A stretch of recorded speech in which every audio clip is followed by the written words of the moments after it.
See that you finished up on chapter 3. We're looking at chapter 4. Ronnie gets a little bit involved here.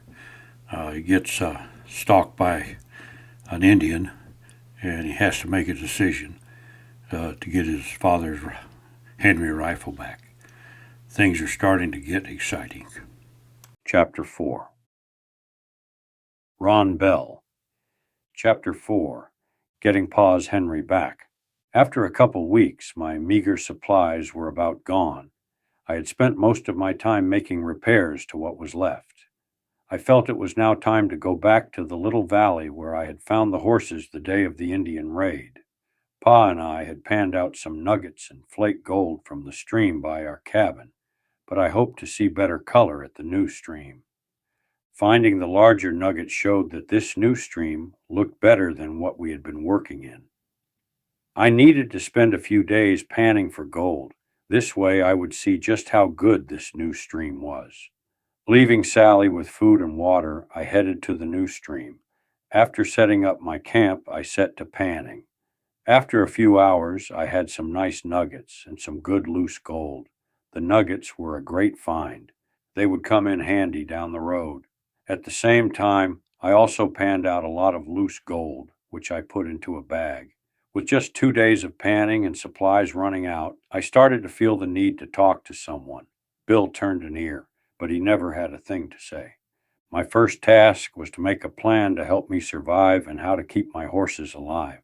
I made a list of the things I needed to purchase at Mr. Brown's store, such as some new pants because mine were getting thin and a mite too small, and a hand scythe to cut hay in some of the upper meadows to feed the horses during the coming winter. I also needed rope and blankets and some foodstuffs. When I thought it out, I also realized I had to trade or sell both horses in order to get a better horse to ride and a pack horse. I set about gathering supplies that would last me for the 3-day ride back down to Jim Brown's store. My best asset for the trip was my dried and smoked meat. With the last of my rounds for my Spencer in my pocket, I was about ready to make the trip. The last thing I needed was the harnesses for the 2 horses. They would raise the value of the team when I found someone that needed them.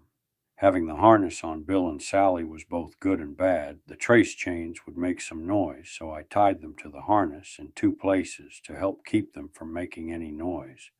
But I could use the tugs to climb up on Bill's back without a rock. First light found me working my way out of the hills, keeping close to the trees so I could be on the watch for any Indians. During the past few weeks, I had seen a set of tracks indicating an Indian pony whose front hoof toed in a little was somewhere around. I never saw the Indian or the horse.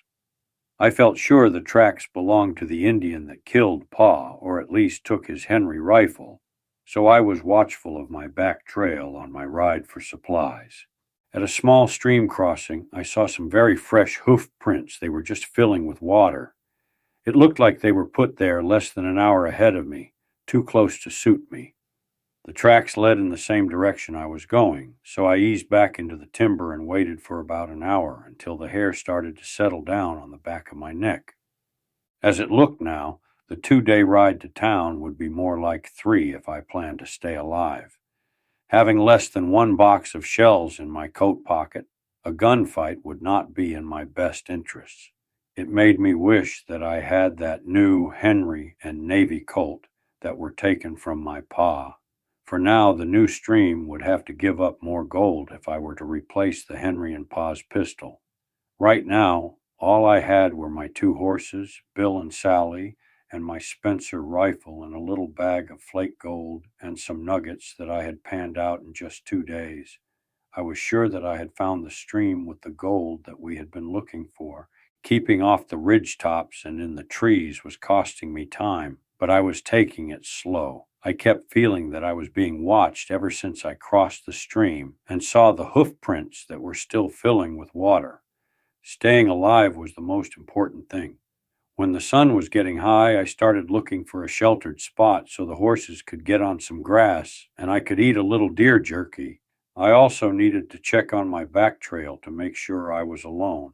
Seeing a trail leading toward the hills on my right with a small stream that crossed the trail ahead just a bit, I decided to give it a try. After a short ride, the trees opened into a small meadow. I had made a good choice, picketing the horses near the stream so they could eat and drink. I then worked my way back down the trail for about a mile where I could defend myself if need be. It gave me a good view of my back trail, but I could not be seen by anyone coming in my direction. I settled in behind a timber deadfall. 2 trees had fallen with a gap between them. I set about to eat some jerky and have a look-see. Pa was a believer in moving slow and watching a lot. That is when I caught a flash of sun on metal. I had just about gotten up and headed back to the horses. Now I knew I had someone on my trail, and I had to decide what I would do about it. If I was going to make it to the store, I had to put a stop to whoever was dogging me. I was in a good spot. If there was someone tracking me, I needed to see him before he could see my tracks turning and leading to the meadow along the stream. Then I caught a slight bit of movement back in the trees as he followed my tracks. Someone was working my way. He was coming slowly, watching for any sign of movement ahead of him. Time seemed to stand still. He was still coming slow. He must have figured that maybe I had gotten off the trail and he was trying to discover my tracks. As I watched him, I realized that I was looking at Pa's Henry lying over his legs. He stopped and looked down, looking for my tracks. I had never killed anyone, but this was going to be my first if I expected to live. Afraid to take a breath, I was sweating hard. Even my hands were dripping wet. I wiped my hands on my pants and stayed low, looking between the 2 downed trees on my back trail. Trying not to make any movement that might be spotted, I waited. It was him or me. All I needed was for him to come a few more yards. Trying to remember not to jerk the trigger, I had the sight set in the middle of his chest. He had something hanging around his neck. I saw it moving back and forth as the horse took each step. As I aimed, I remembered Pa's words about adding a little pressure, and then I felt the rifle slam into my shoulder. The .56 caliber bullet was headed his way. Quickly, I slammed a new round into the chamber and pulled back the hammer. I was ready. When the smoke cleared, I saw that the Indian was gone. His horse was walking back the way he had come. I was too scared to move. As I sat there, I became sick to my stomach. Then I gave up the jerky I had just eaten. Looking back at the horse that was walking out of sight, I got scared all over. Had I missed him? After waiting for what seemed like a lifetime, the forest was quiet. With the Spencer cocked with hammer pulled back, I was ready to see if I was safe to restart my trip into town. Moving from behind the deadfall, I eased back up my trail 1 step at a time. After a few yards, I could see 2 feet pointing to the sky. Easing up to the Indian's feet, I could see I had not missed, and he was for sure dead. Reaching down, I picked up the Henry rifle and checking the loads. It was fully loaded. The Indian had a deerskin bag hanging around his neck, so I opened it and found only a few personal items, but no extra .44 cartridges for the Henry rifle. When I returned to my horses, it took at least an hour to get my feelings under control. Trying to remain calm, I picked up my pack, walked Bill until I could find a place for me to get up on his back without using the harness, and then I set out for the store. As I worked my way down the trail slowly, I watched for any kind of movement. A deer came out of the woods on the other side of the valley. It was looking back, so I eased back into the trees and waited. I placed my hand on Sally's nose to keep her quiet. She was a talker. I did not have long to wait when out of the trees came 6 braves, riding slowly into the valley. They were leading 10 horses tied together. It looked like they were heading home after a raid. They were following the tree line as they headed in the other direction from me. Of course, that made me feel a mite better seeing them going in the other direction than I was. I hoped they would stay on the other side of the creek where they would not see my tracks or those of the Indian I had just killed. If they did, they would surely come looking for me. They must not have heard the shot I fired. As I started to breathe again, I moved out, taking my time. Dark was coming on fast, and I had to find a place to stop for the night. Riding around the point of a ridge, I spotted some willows running down out of the middle of a draw. Just ahead, about a half mile, Tying Sally to a tree limb along the small stream, I rode back to the backside of the little ridge. There, I got off Bill and eased up to the top, where I sat a bit, to check for any movement on my back trail. Seeing none, I headed to a spot with taller trees. Finding a good place in behind a wall of brush and close to water, I set the picket rope so the horses could eat and drink. I set up a cold camp, so not to have any smell from a fire. I preferred not to have any company of any kind during the night. I checked the Henry and found it was fully loaded, but the Indian had not been carrying any of the extra shells he had stolen from Pa. It got dark fast when the sun went down, and I spent the night rolled up only in my only blanket, eating a couple pieces of jerky for dinner, then washing it down with water from my canteen. Without a fire, it was a long, cold night.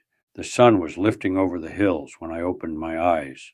I took my time getting started and just sat there, watching the horses to see if they smelled or heard anything.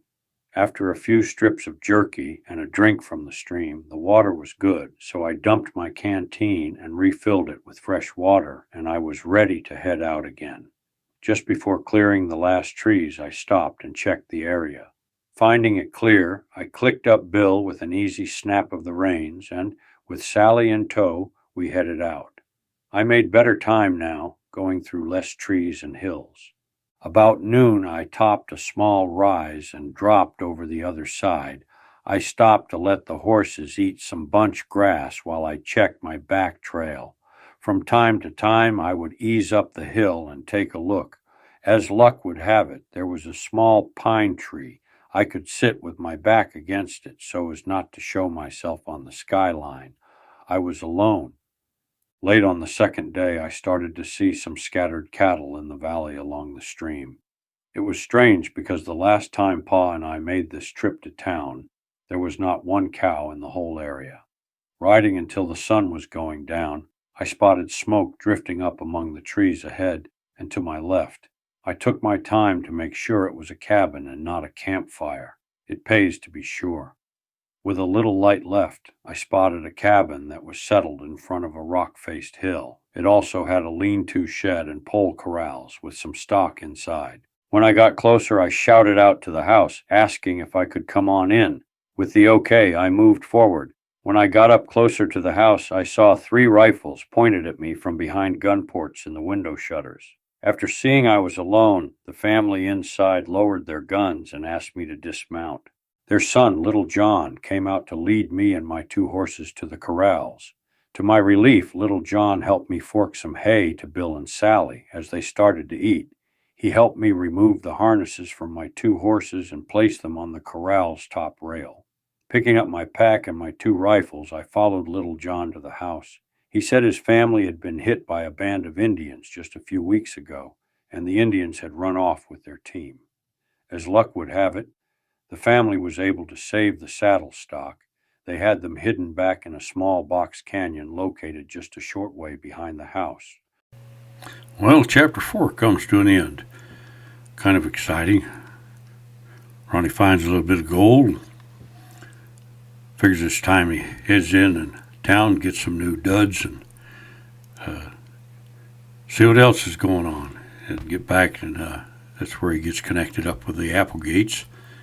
He ends up finding them, and they convince him to stay there for a little bit. So next chapter is going to be a little bit more detailed with as he's staying with the Applegates and growing a little bit and getting a little bit more and getting Diamond and Dandy and do a little horse trading.